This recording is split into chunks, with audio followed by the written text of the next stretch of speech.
ಅಣ್ಣನ್ ಮನ್ಸಲ್ಲಿ ಪ್ರೀತಿ ಇರೋದ್ ಸತ್ಯ ಅಂದ್ಮೇಲೆ ಅದನ್ನ ಅರ್ಥ ಮಾಡ್ಕೋಬೇಕಾಗಿರೋದು ನಮ್ ಕರ್ತವ್ಯ. ಏಯ್, ವಯಸ್ಸಿಗೆ ಮೀರಿ ಮಾತಾಡಿದ್ರೆ ಬಾಯಿ ಮೇಲೆ ನಾಲ್ಕು ಬಾರಿಸ್ಬಿಡ್ತೀನಿ. ಯಾವುದೇ ಕರ್ತವ್ಯ ಅಂತ ಕರ್ತವ್ಯ, ಹಾಗಂದ್ರೆ ಏನು ಅಂತ ಗೊತ್ತಾ? ಕುಟುಂಬಕ್ಕೋಸ್ಕರ ಈಗ ಅವಳಿಗೆ ಡೈವರ್ಸ್ ಕೊಟ್ಟು ಬಂದಿದ್ದಾನೆ ನೋಡು, ಅದು. ತಂಗಿ ಜೀವನ ಸರಿ ಮಾಡ್ಬೇಕು ಅಂತ ನಿಂತಿದ್ದಾನೆ ನೋಡು, ಅದು. ನಿಮ್ ಸ್ವಾರ್ಥ ದೀಪನ ಬೆಳಗ್ಸೋಕೆ ಅಣ್ಣನ್ ಬದುಕ್ನ ಎಣ್ಣೆ ಆಗಿ ಬಳಸ್ಕೊಂಡ್ರೆ ಅದು ಬೆಳಕ್ ಕೊಡಲ್ಲ, ಬೆಂಕಿಯಾಗಿ ಸುಡುತ್ತೆ. ನೆನ್ಪಿರ್ಲಿ. ಏನೋ ಶಾಪ ಹಾಕ್ತಿದ್ಯಾ? ನಿನ್ ಶಾಪ ಕೋಪಕ್ಕೆ ಯಾವ್ದನ್ನು ಬದಲಾಯಿಸೋ ಶಕ್ತಿ ಇಲ್ಲ ನೋಡೆ. ಇವ್ರಿಬ್ರಿಗೆ ಮದ್ವೆ ಮಾಡ್ಸೋದಷ್ಟೇ ನನ್ ಕರ್ತವ್ಯ. ಆಮೇಲೆ ಏನಾಗುತ್ತೆ ಅದ್ರ ಅವಶ್ಯಕತೆ ನನಗಿಲ್ಲ. ನನಗೆ ನನ್ ಸ್ವಾರ್ಥನೇ ಮುಖ್ಯ. ನನಗ್ ನನ್ ಗಂಡನ್ ಮನೆಗ್ ಹೋಗೋದಷ್ಟೇ ಮುಖ್ಯ. ಹಾಗಿದ್ರೆ ಆಮೇಲೆ ಇವ್ರಿಬ್ರು ಜೀವನ ಏನಾದ್ರೂ ನಿನಗೇನು ಚಿಂತೆ ಇಲ್ಲ ಅಲ್ವಾ? ಆಮೇಲೆ ನಾನ್ ಯಾಕೆ ಚಿಂತೆ ಮಾಡ್ಲಿ? ಕೊಟ್ಟ ಹೆಣ್ಣು ಕುಲಕ್ ಹೊರಗೆ ಅನ್ನೋದ್ ಗೊತ್ತು ತಾನೆ. ನಾನ್ ಕೊಟ್ಟ ಮಾತಿನ ಪ್ರಕಾರ ಇವ್ರಿಬ್ರಿಗೆ ಮದ್ವೆ ಮಾಡ್ಸಿ ಅನಿತಾನ ಈ ಮನೆ ತುಂಬಿಸ್ಬಿಟ್ಟು ನಾನ್ ಗಂಡನ್ ಮನೆಗ್ ಹೋಗ್ತೀನಿ ಅಷ್ಟೇ. ಆಮೇಲೆ ಅವ್ರು ಹೇಗ್ ಬಾಳ್ತಾರೆ ಅನ್ನೋದು ಅವ್ರಿಗ್ ಬಿಟ್ಟಿದ್ದು. ಈ ಮನೆ ಮಗನ್ ಜೀವನ ಹಾಳಾಗ್ದಾಗ ನೋಡ್ಕೊಳ್ಳೋದು ನಿಮಗ್ ಬಿಟ್ಟಿದ್ದು. ಇದ್ರ ಬಗ್ಗೆ ಜಾಸ್ತಿ ಮಾತಾಡೋದ್ ನನ್ಗೆ ಇಷ್ಟ ಇಲ್ಲ. ನೋಡಿದ್ರ ಅಜ್ಜಿ, ನೋಡಿ ಹೇಗ್ ಮಾತಾಡ್ ಹೋಗ್ತಿದ್ದಾಳೆ. ನಾನು ಏನ್ ತಾನೇ ಮಾಡಕ್ ಸಾಧ್ಯ ನಮ್ಮ ಅವನಡೆಯಲ್ಲಿ ಏನ್ ಬರ್ದಿದ್ಯೋ ಹಾಗಾಗತ್ತೆ ಬಿಡು. ಕಂಡು ಅವ್ರು ತೋರ್ಸಿರೋ ಬಾವಿಗೆ ಹಾರದಕ್ಕೆ ಹೊರಟಿದೆ. ನಾವ್ ಹೇಗ್ ತಾನೇ ತಪ್ಸಕ್ ಸಾಧ್ಯ ಹೇಳು?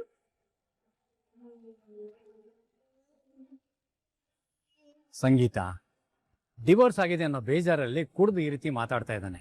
ಅನಿತಾ ಬುದ್ಧಿವಂತೆ, ಇವನನ್ನ ಮುಂದೆ ಸರಿದಾರಿಗೆ ತರ್ತಾಳೆ. ಬಿಡು. ಲೇ, ನೀನು ಇದ್ರ ಬಗ್ಗೆ ಯೋಚನೆ ಮಾಡೋದು ಬಿಟ್ಟು ಹೋಗ್ ಮಲ್ಕೋ. ಏನೋ ಬಂದ್ಬಿಟ್ಲು ದೊಡ್ಡದಾಗಿ ಹೇಳೋದಕ್ಕೆ.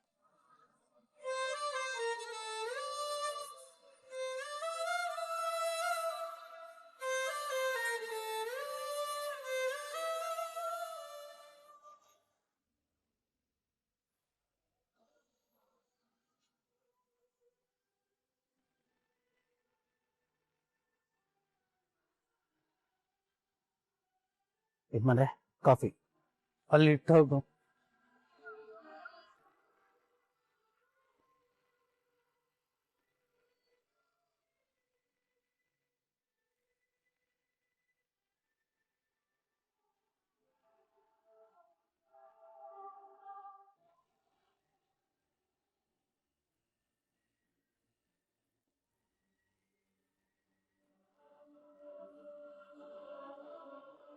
ಅಪ್ಪ, ಮಂಗಳಾರತಿ ತಗೊಳ್ಳಿ.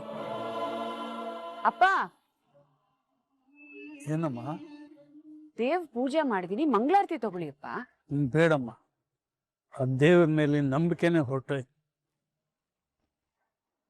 ಯಾವ ಮನಸ್ಸಿನಿಂದ ಮಂಗಳಾರತಿ ತಗೊಳ್ಳಿ ಹೇಳು? ದೇವ್ರ ಮೇಲೆ ಯಾಕಪ್ಪ ಇಷ್ಟೊಂದು ಬೇಸರ? ಮತ್ತಿನ್ನೇನಮ್ಮ, ನನ್ನ ಮೊಮ್ಮಗಳ ಬದುಕನ್ನು ಸರಿಪಡಿಸು ಅಂತ ಬೇಡ್ಕೊಂಡೆ. ನನ್ನ ಬೇಡಿಕೆನ ಈಡೇರಿಸಲಿಲ್ಲ ಅಂದಮೇಲೆ ನಾನು ಯಾಕೆ ದೇವ್ರ ಮೇಲೆ ನಂಬಿಕೆ ಇಟ್ಕೋಬೇಕು? ನಾನು ಯಾಕೆ ಪೂಜೆ ಪುನಸ್ಕಾರ ಎಲ್ಲ ಮಾಡಬೇಕು? ಈ ಆರತಿ ತಗೋಬೇಕು? ಅಪ್ಪ, ನಾವೇನ್ ಕೇಳ್ತೀವೋ ಅದನ್ನ ಕೊಡೋನ್ ದೇವ್ರ, ಅಥವಾ ನಮಗೇನು ಕೊಟ್ರೆ ಒಳ್ಳೇದು ಅಂತ ಯೋಚನೆ ಮಾಡಿ ನಮಗೆ ಆಶೀರ್ವಾದ ಮಾಡೋನ್ ದೇವ್ರ? ನೀನೇನೇನೋ ಮಾತಾಡಿ ನನಗೆ ಕನ್ಫ್ಯೂಸ್ ಮಾಡಬೇಡ. ನಾವು ಬಯಸಿದ್ದು ನಮಗೆ ಸಿಕ್ಕದಾಗ್ಲೇ ಒಳ್ಳೇದಾಗಿದೆ ಅಂತ ಅನ್ಸೋದು. ನಮ್ ಲೆಕ್ಕಾಚಾರ ಒಂದಿದ್ರೆ ಆ ದೇವ್ರ ಲೆಕ್ಕಾಚಾರನೇ ಬೇರೆ ಇರುತ್ತೆ ಅಂತ ನೀನೇ ಹೇಳ್ತಿದ್ಯಲ್ಲಪ್ಪ. ಹಿಂದೆ ಆಗಿರೋದು, ಇವಾಗ ಆಗ್ತಾ ಇರೋದು, ಮುಂದೆ ಆಗೋದು ಎಲ್ಲ ದೇವ್ರ ಲೆಕ್ಕಾಚಾರನೇ ಇರುತ್ತೆ. ನಮ್ ಒಳ್ಳೇದಿಕ್ಕೆ ಆಗಿರೋದು ಅಂತ ಹೇಳ್ತಿದ್ದಿದ್ ನಿನ್ನ ಮಾತು ನಿನಗೆ ಮರ್ತೋಯ್ತಪ್ಪ. ಇವಾಗ ತಪ್ಪಾಗಿರೋ ನಮ್ ಲೆಕ್ಕಾಚಾರನ ಆ ದೇವ್ರೇ ಸರಿ ಮಾಡ್ತಾ ಇರ್ಬೋದಲ್ವಾ? ನೀನು ಎಲ್ಲಿಂದ ಮಾಡಿ ಎಲ್ಲಿಗೋ ಹೋಗಿ ಇನ್ನೆಲ್ಲಿಗೋ ಬರ್ತಾ ಇದ್ಯಾ. ನನಗೆ ಒಂದು ಅರ್ಥ ಆಗ್ತಾ ಇಲ್ಲ. ಅಪ್ಪ, ನಮ್ ಜಾನ್ಸಿಗೆ ಆ ರಾಗ ಪರ್ಫೆಕ್ಟ್ ಅಂತ ನಾವೆಲ್ಲರೂ ಅನ್ಕೊಂಡಿದ್ವಿ. ಆದ್ರೆ ಆ ದೇವ್ರ ಲೆಕ್ಕಾಚಾರದಲ್ಲೇ ಏನೋ ತಪ್ಪಾಗಿತ್ತು ಅಂತ ಅನ್ಸುತ್ತೆ.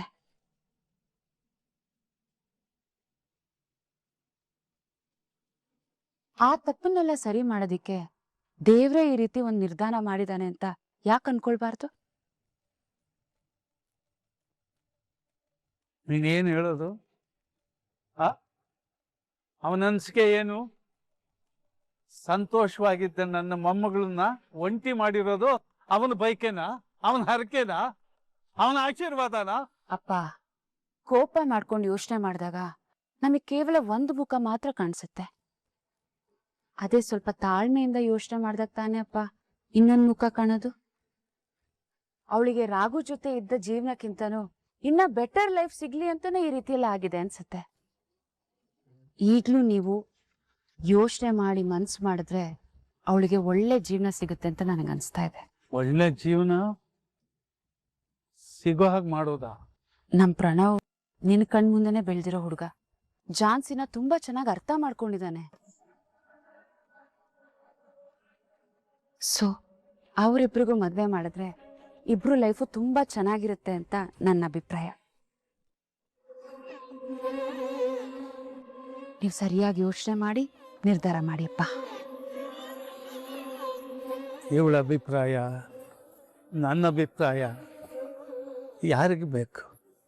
ನಾನು ಯೋಚನೆ ಮಾಡೋದ್ರಿಂದ ಏನು ಪ್ರಯೋಜನ? ಯೋಚನೆ ಮಾಡೋಳು ಯೋಚನೆ ಮಾಡಬೇಕು. ಇವಳ ಅಭಿಪ್ರಾಯ ಬೇಕು.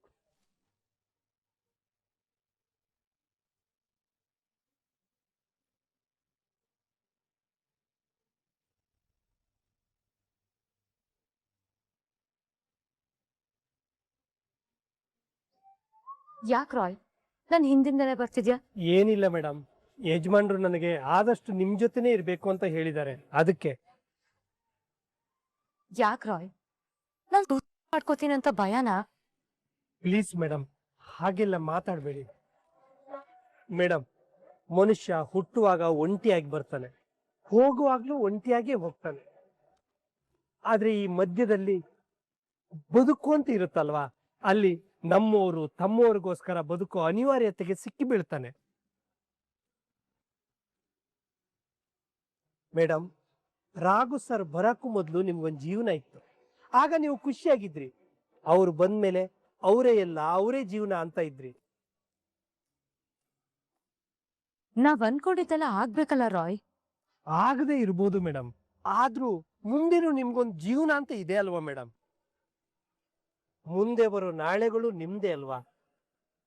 ನಿಮ್ಗೋಸ್ಕರ, ನಿಮ್ ಸಂತೋಷಕ್ಕೋಸ್ಕರ ಮಿಡಿತಾ ಇರೋ ಜೀವಕ್ಕೋಸ್ಕರ ಆದ್ರೂ ಚೆನ್ನಾಗಿರ್ಬೇಕಲ್ವಾ ಮೇಡಮ್? ರಾಯ್, ಇವಾಗ ನೀನ್ ಏನ್ ಹೇಳ್ಬೇಕು ಅನ್ಕೊಂಡಿದ್ಯಾ? ಮೇಡಮ್, ಈಗ ನಿಮ್ಗಾಗಿರೋ ಘಟನೆಯಿಂದ ಹೊರಗಡೆ ಬರಕ್ಕೆ ಟೈಮ್ ತಗೊಳುತ್ತೆ ಅನ್ನೋದು ನನಗೆ ಗೊತ್ತು. ಆದ್ರೆ ನಮ್ಮವರಿಗೋಸ್ಕರ ಸ್ವಲ್ಪ ಖುಷಿಯಾಗಿರೋ ತರ ನಾಟಕ ಮಾಡ್ಬೋದಲ್ವಾ ಮೇಡಮ್? ಅವತ್ತು ಯಾವುದೋ ಉದ್ದೇಶಕ್ಕೋಸ್ಕರ ರಾಘು ಸರ್ ಹೆಂಡತಿಯಾಗಿ ಡ್ರಾಮಾ ಮಾಡ್ತಾ ಯಜಮಾನ್ರನ್ನ ನಂಬಿಸಿದ್ರಿ. ಈಗ್ಲೂ ಹಾಗೆ ಅವ್ರಿಗೋಸ್ಕರನೇ ನೀವು ಸಂತೋಷವಾಗಿರೋ ತರ ನಾಟಕ ಯಾಕೆ ಮಾಡಬಾರ್ದು ಮೇಡಮ್? ಮೊನ್ನೆ ಕೋರ್ಟಿಗೆ ಹೋಗ್ಬೇಕಾದ್ರೆ ಬಲವಂತದಿಂದ ಸ್ಮೈಲ್ ಮಾಡ್ಕೊಂಡು ಹೋದೆ ರಾಯ್. ಆದ್ರೆ ಪದೇ ಪದೇ ತಾತನ್ಗೆ ಹೀಗೆ ಮೋಸ ಮಾಡೋದಕ್ಕೆ ನನ್ ಮನ್ಸು ಒಪ್ತಿಲ್ಲ ರಾಯ್. ಇಲ್ಲ ಮೇಡಮ್, ಇದು ಖಂಡಿತ ಆಗಲ್ಲ. ನಿಮ್ ನಗುನೆ ಅವರಿಗೆ ಶಕ್ತಿ, ನಿಮ್ ನಗುನೆ ಅವರಿಗೆ ಚೈತನ್ಯ ಮೇಡಮ್. ಈಗ ನೀವು ಈ ರೀತಿ ಇದ್ರೆ ಅವರು ಕುಗ್ಗಿ ಹೋಗ್ತಾರೆ, ಅವ್ರ ಆರೋಗ್ಯನೂ ಹದಗೆಡುತ್ತಾ ಹೋಗುತ್ತೆ ಮೇಡಮ್. ಜೀವನದಲ್ಲಿ ನಾವು ಅನ್ಕೊಂಡಂಗೆ ಬದುಕಕ್ ಆಗದೆ ಇದ್ದಾಗ ನಮ್ಮೂರು ಅನ್ಕೊಂಡಂಗೆ ಬದುಕೋದ್ರಲ್ಲಿ ತಪ್ಪಿಲ್ಲ ಅಲ್ವಾ ಮೇಡಮ್?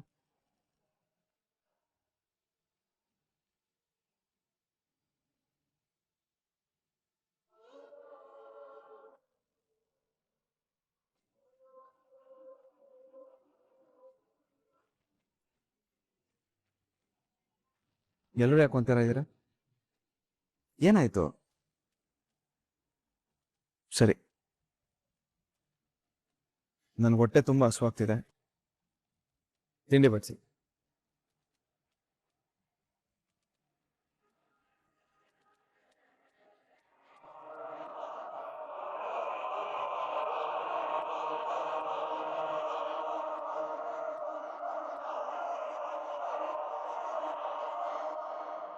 ರಾಘವೇಂದ್ರ ಅವ್ರೆ, ನಿಮ್ಗೆ ಬಿಸಿಬೇಳೆ ಬಾತ್ ಅಂದ್ರೆ ಫೇವ್ರೆಟ್ ಅಲ್ವಾ? ನಂಗೆ ಗೊತ್ತು, ಅದಕ್ಕೆ ನಿಮ್ಗೆ ಇಷ್ಟ ಅಂತ ನಾನೇ ಥ್ಯಾಂಕ್ ಯು ರಾಘವೇಂದ್ರ ಅವ್ರೆ, ಅವಳಿಗೆ ಡೈವೋರ್ಸ್ ಕೊಟ್ಟು ನಾನೇ ನಿಮ್ಗೆ ಇಂಪಾರ್ಟೆಂಟ್ ಅಂತ ತೋರ್ಸಿದ್ಕೆ.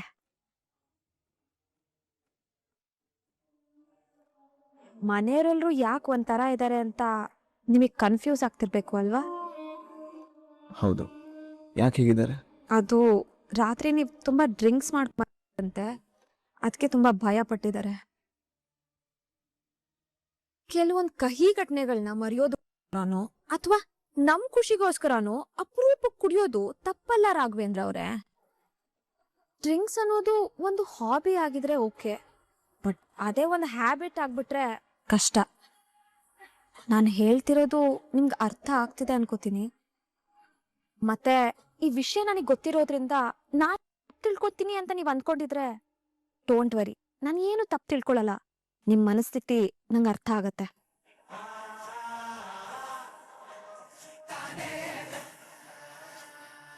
ಮದ್ವೆ ಆದ್ಮೇಲೆ ನಿಮಗೆ ಒಳ್ಳೇದ್ ಯಾವ್ದು ಕೆಟ್ಟದ್ ಯಾವ್ದು ಅನ್ನೋದನ್ನ ನಾನ್ ನೋಡ್ಕೋತೀನಿ ಬಿಡಿ. ಇದೇ ಮಾತನ್ನ ನಾನು ಹೇಳಿದೆ ಕಣಮ್ಮ.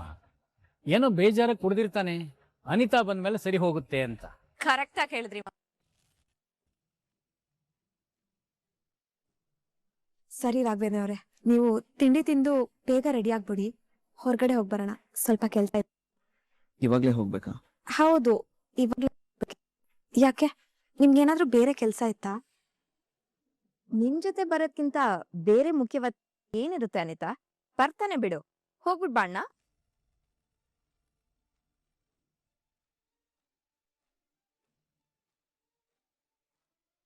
ಸರಿ ಸರಿ, ಬೇಗ ತಿಂಡಿ ಮುಗಿಸಿ.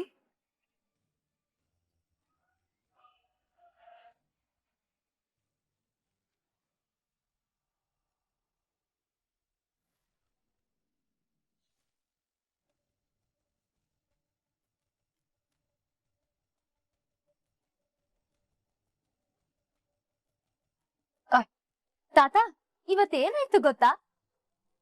ನನ್ ಫ್ರೆಂಡ್ ಕಾಲ್ ಮಾಡಿದ್ಲು. ಅವಳು ವರ್ಕ್ ಮಾಡೋ ಜಾಗದಲ್ಲಿ ಅವ್ರ ಮ್ಯಾನೇಜರ್ ಸಿಕ್ಕಾಪಟ್ಟೆ ಕಿರಿಕಿರಿ ಅಂತೆ. ಅವ್ರ ಕೋಪ ತಡೆಯಕ್ಕಾಗದೆ ಡಸ್ಟ್ಬಿನ್ ತೆಗ್ದು ಅವ್ರ ತಲೆ ಮೇಲೆ ಹಾಕ್ಬಿಟ್ಟಿದ್ದಾಳೆ. ಆ ಫೋಟೋನ ಸೋಷಿಯಲ್ ಮೀಡಿಯಾದಲ್ಲಿ ಅಪ್ಲೋಡ್ ಮಾಡಿ ಆ ಫೋಟೋ ಫುಲ್ ಟ್ರಾಲ್ ಆಗ್ಬಿಡಿದೆ. ಆ ಫೋಟೋ ನನ್ಗೂ ಕಳ್ಸಿದ್ಲು. ನನಗಂತೂ ನಗು ತಡಿಯಕ್ಕೆ ಆಗ್ತಿಲ್ಲ ತಾತ.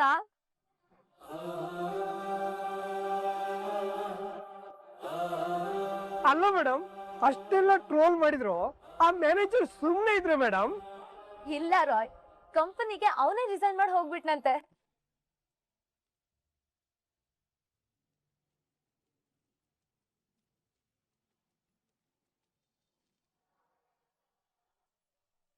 ಯಾಕ್ ತಾತ ಹಾಗ್ ನೋಡ್ತಿದ್ದೀರಾ? ನಿಮಗ್ ನಗು ಬರ್ತಿಲ್ವಾ?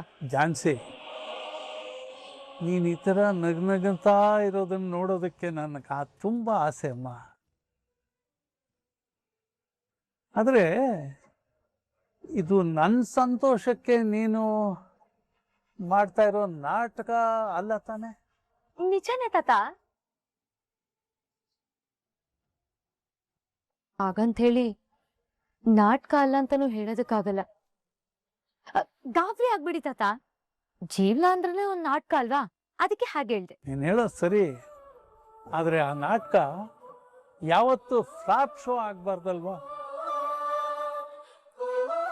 ಆ ನಾಟಕದ ಪ್ರತಿ ಹಂತದಲ್ಲೂ ಬೇರೆ ಬೇರೆ ಪಾತ್ರಗಳ ಜೊತೆ ಅದೇ ಆಗಲಿ ಅಲ್ವಾ ಶೋ ಸೂಪರ್ ಆಗೋದು. ತಾತ, ನನಗೆ ಅರ್ಥ ಆಗ್ತಿಲ್ಲ. ನಾನು ನಿಂಗೆ ಏನು ಹೇಳ್ತಿದ್ದೀನಿ ಅಂತಂದ್ರೆ, ನಿನ್ನ ಜೀವನದ ನಾಟಕದಲ್ಲಿ ಮತ್ತೊಂದು ಪಾತ್ರ ಬಂದು ಸೇರ್ಕೊಂಡ್ರೆ ತುಂಬಾ ಚೆನ್ನಾಗಿರುತ್ತಲ್ವಾ? ಯಾವ ಪಾತ್ರ ತಾತ? ಅದೇಮ್ಮ, ಸಂಗಾತಿ, ಜೀವನ ಸಂಗಾತಿ, ಗಂಡನ ಪಾತ್ರ ಅಮ್ಮ.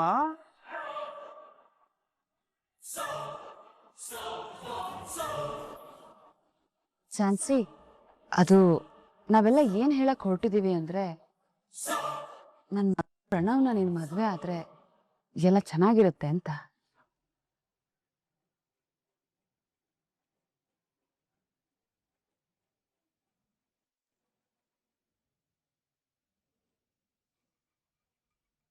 ಓ ಹೌದಾ ಸರ್?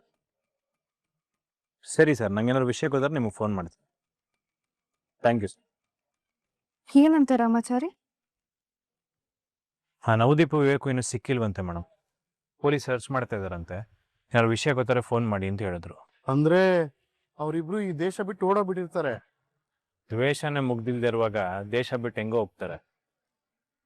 ಈ ದ್ವೇಷನೇ ಇವತ್ತು ಕದ್ದು ಮುಚ್ಚಿ ಓಡಾಡೋ ಪರಿಸ್ಥಿತಿಗೆ ತಗೊಂಡ್ ಬಂದಿದೆ ಅನ್ನೋದನ್ನ ಅರ್ಥ ಮಾಡ್ಕೊಂಡು ಎಲ್ಲಾನು ಮರೆತು ಜೈಲಿಗೆ ಹೋಗಿ ಬಂದ್ರೆ ಮತ್ತೆ ಹೊಸ ಜೀವನ ಸಿಗುತ್ತೆ.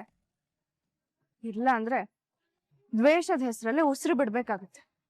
ಆದ್ರೆ ಮೇಡಮ್, ಇದನ್ನೆಲ್ಲ ಅರ್ಥ ಮಾಡ್ಕೊಳ್ಳೋರು ಅವ್ರಲ್ಲ. ಅಲ್ಲ ರಾಮಾಚಾರಿ, ದ್ವೇಷದಿಂದ ಗಳಿಸಿದಕ್ಕಿಂತ ಕಳ್ಕೊಂಡಿದ್ದೆ ಹೆಚ್ಚು ಅಂತ ಗೊತ್ತಿದ್ದು ಯಾಕೆ ಮನುಷ್ಯ ಅರ್ಥ ಮಾಡ್ಕೊಳಲ್ಲ? ಯಾಕೆ ಅಂದ್ರೆ ಈ ಒಳ್ಳೆತನ ಅನ್ನೋದು ಇಂಥವ್ರಿಗೆ ಅಷ್ಟು ಬೇಗ ಅರ್ಥ ಆಗಲ್ಲ ಮೇಡಮ್.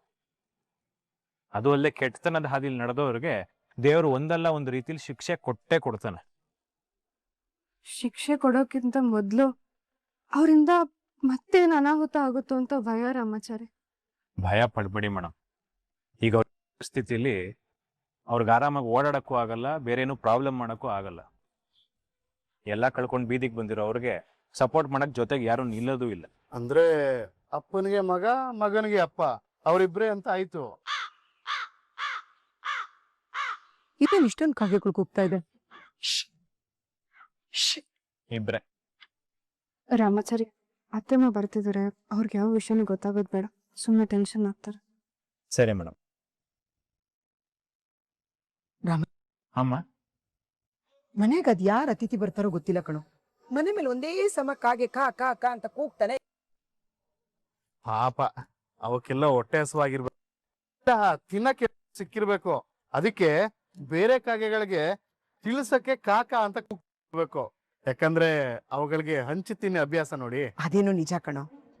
ಆದ್ರೆ ನಮ್ಮ ಮನೆ ಮೇಲೆ ಕೂತ್ಕೊಂಡು ಕಾಗೆ ಒಂದೇ ಸಮ ಕೂಗಿದ್ರೆ ಯಾರಾದ್ರೂ ಬರ್ತಾರೆ ಅನ್ನೋದು ನಿಜ. ಬೇಕಾದ್ರೆ ನೀನೇ ನೋಡು, ಯಾರಾದ್ರೂ ಬಂದೇ ಬರ್ತಾರೆ.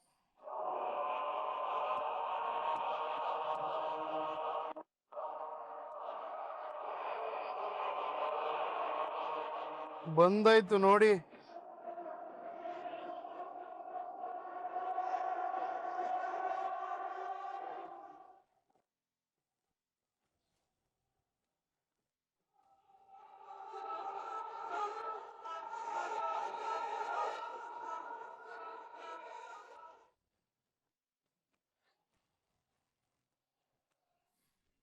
ನೋಡಮ್ಮ ಝಾನ್ಸಿ, ನಿನಗಿಷ್ಟ ಇಲ್ಲದೆ ಹೋದ್ರು ಮಾವನ ಸಂತೋಷಕ್ಕೋಸ್ಕರ ನೀನು ಪ್ರಾಣವನ್ನು ಅಥವಾ ಇನ್ಯಾರನ್ನೋ ಮದುವೆ ಆಗ್ಬೇಕು ಅನ್ನೋದು ನಮ್ ಯಾರ ಉದ್ದೇಶನೂ ಅಲ್ಲಮ್ಮ.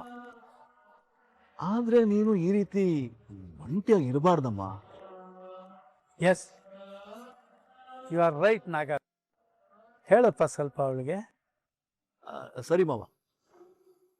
ಝಾನ್ಸಿ, ನೀನು ಯಾರನ್ನಾದ್ರೂ ಮದುವೆ ಮಾಡಿಕೊಂಡು ಸುಖವಾಗಿ ಸಂತೋಷವಾಗಿ ಬಾಳ್ಬೇಕು ಅನ್ನೋದೇ ನಮ್ಮೆಲ್ಲರ ಆಸೆ, ಅಲ್ವಾ ತುಳಸಿ? ಎಸ್ ನಾಗಾರ್ಜುನ್. ನೋಡು ಝಾನ್ಸಿ, ನೀನು ಪ್ರಣವ್ ಇಬ್ರು ಚಿಕ್ಕ ವಯಸ್ಸಿಂದ ಒಟ್ಟಿಗೆ ಬೆಳೆದಿದ್ದೀರಾ. ನೀವಿಬ್ರು ಮದ್ವೆ ಆದ್ರೆ ಚೆನ್ನಾಗಿರ್ತೀರಾ ಅಂತ ನಮ್ಮ ಅಭಿಪ್ರಾಯ. ಗೊತ್ತಿಲ್ದೇ ಇರೋ ಯಾರನ್ನೋ ನಂಬೋ ಬದ್ಲು ನಮ್ ಹುಡುಗನೇ ನಂಬೋದು ಒಳ್ಳೇದಲ್ವಾ? ತುಳಸಿ, ಈ ಮದುವೆ ಅನ್ನೋದು ಯಾವುದೋ ಒಂದು ಅಪ್ಲಿಕೇಶನ್ಗೆ ಆಗೋದಲ್ಲ. ಅದು ಒಂಥರ ಕಮಿಟ್ಮೆಂಟ್. ಮನಸ್ಸಿಗೆ ಹಿಡಿಸದೆ ಹೋದ್ರೆ ಬದುಕಕ್ಕೆ ಆಗಲ್ಲ. ಸೊ ಝಾನ್ಸಿ, ನಾನು ಹೇಳೋದಿಷ್ಟೇ, ನಿನ್ನ ಮನಸ್ಸಿಗೆ ಇಷ್ಟ ಆಗುವನ್ನ ನೀನು ಮದುವೆ ಆಗು. ಇವಾಗ ನೀನು ರಾಘವೇಂದ್ರನ ಮದುವೆ ಮಾಡ್ಕೊಂಡಿದೀಯ, ಅವನ ಜೊತೆಗೆ ಬದುಕ್ತೀನಿ ಅಂತ ಹೇಳಿದೆ. ನಾವ್ ಯಾರಾದ್ರೂ ಬಂದು ನಿಂಗೆ ತೊಂದರೆ ಕೊಟ್ವಾ? ಇಲ್ಲ ತಾನೆ? ಯಾಕೆ ಹೇಳು ಝಾನ್ಸಿ? ಸಂತೋಷವಾಗಿರೋದು ನಮ್ಮೆಲ್ರಿಗೂ ಮುಖ್ಯನಮ್ಮ. ನೋಡು ಝಾನ್ಸಿ, ನೀನ್ ರಾಘುನ ಎಷ್ಟು ಪ್ರೀತಿ ಮಾಡ್ದೆ, ಆದ್ರೆ ಅನ್ಫಾರ್ಚುನೇಟ್ಲಿ ಅವನಿಗೆ ನಿನಗಿಂತ ಅವನ ಫ್ಯಾಮಿಲಿ ಆಯ್ತು. ಮತ್ತೆ ಈ ರೀತಿ ಆಗ್ಬಾರ್ದು ನಿನ್ ಲೈಫ್, ಒಂದೇ ನನ್ ಕನ್ಸನ್. ಇವ್ರ ಮಾತಿಗೆಲ್ಲ ಬೆಲೆ ಕೊಡ್ತೀಯನಮ್ಮ? ತಾತ, ಸದ್ಯದ ಪರಿಸ್ಥಿತಿಲಿ ನನ್ ಮದ್ವೆ ಆಗೋದ್ರ ಬಗ್ಗೆ ಯೋಚನೆ ಮಾಡಿಲ್ಲ.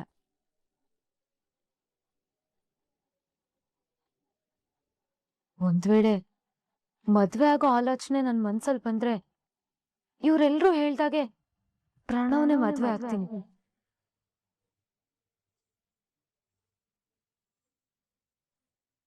ಅಲ್ಲಿವರೆಗೂ ಯಾರು ಈ ಮದ್ವೆ ವಿಷಯದ ಬಗ್ಗೆ ನನಗ್ ಫೋರ್ಸ್ ಮಾಡ್ಬೇಡಿ ಪ್ಲೀಸ್.